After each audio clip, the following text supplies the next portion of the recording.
Rahul is standing at the hospital pharmacy counter. He doesn't have any cash on him, so he pulls out his phone and frantically taps his payment app to settle the bill.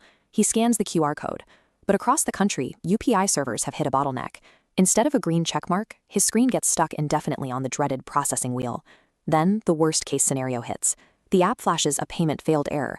A second later, a text message pings from his bank. 500 rupees has been debited from his account. The physical value has seemingly vanished into the digital void. He needs those medicines right now, but his funds are trapped somewhere between his bank and the pharmacy's account, and the cashier is still waiting for the payment to clear. When physical cash leaves your hand, the transaction is complete. When digital money debits but fails to land during a network outage, you are left completely exposed, stripped of your funds but still holding the immediate real-world debt. Rahul considers opening a backup app like Paytm, but he hesitates. He remembers seeing confusing news headlines about regulatory actions and shutdowns, and he isn't sure if the app will even process his transfer. Adding to the confusion are upcoming protocol shifts. With the April 1, 2026 UPI rules and new NPCI authentication methods rolling out, the digital interface feels less predictable than it used to. To make matters worse, his phone battery is dropping into the red. He has funds loaded into his UPI Lite wallet, which is entirely tied to this specific hardware. Because UPI Lite allows small transactions without a PIN, a lost or stolen phone grants immediate access to those on-device funds. The device itself is gone, but the digital cash remains live and vulnerable on its hardware. Server outages.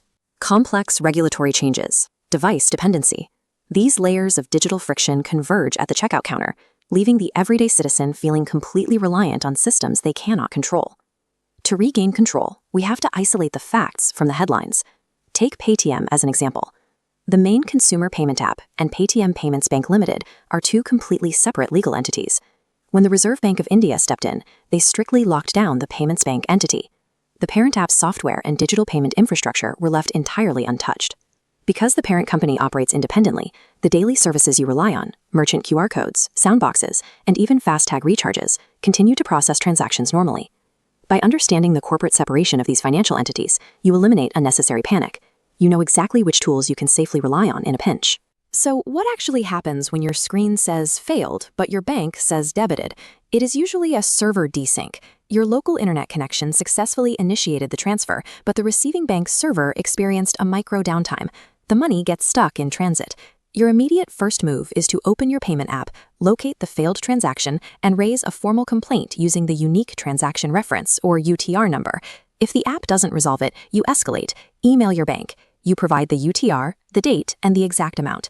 Crucially, you must explicitly demand adherence to TAT guidelines in the body of the email. TAT stands for turnaround time.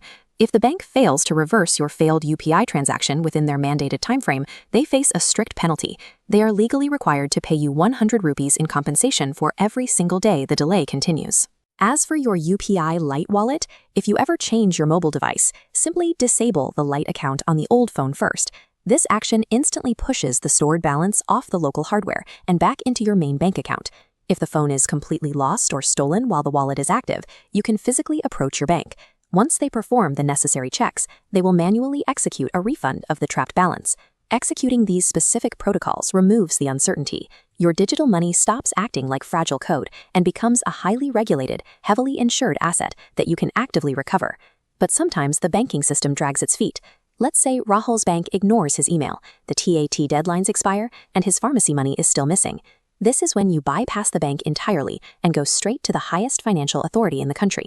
You log directly onto the Reserve Bank of India's official complaint portal. The RBI bypasses stay-there mediation and coordinates directly with the negligent bank, requiring them to explain the delay and process the missing funds immediately. They also enforce that 100 rupee per day compensation rule.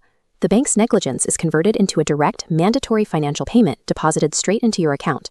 With this escalation path in place, the system is designed to favor the consumer's right to their money. It proves that the digital financial ecosystem has built-in accountability, provided you use the specific regulatory tools at your disposal.